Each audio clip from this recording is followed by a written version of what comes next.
Pengamat politik Rocky Gerung mengkritik Presiden ke-7 Republik Indonesia Joko Widodo yang masih belum mengembalikan KTA PDIP meski sudah dikeluarkan. Rocky Gerung mengklaim bahwa ada kemungkinan Jokowi ingin mengincar kursi Ketua Umum PDI Perjuangan. Pernyataan Rocky Gerung ini disampaikan melalui akun YouTube miliknya pada Jumat 13 Desember 2024. Rocky Gerung merespon statement Megawati yang menyebut ada ancaman akan ada upaya mengacak-acak PDI Perjuangan pada Kongres 2025 mendatang.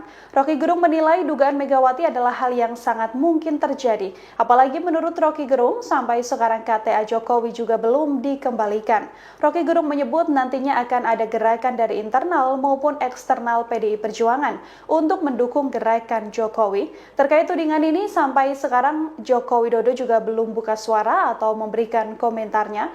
Ketua Umum PDI Perjuangan Megawati Soekarno Putri juga tidak secara terang-terangan menyebut siapa sosok yang akan mengacak-acak PDIP dalam Kongres 2025 mendatang.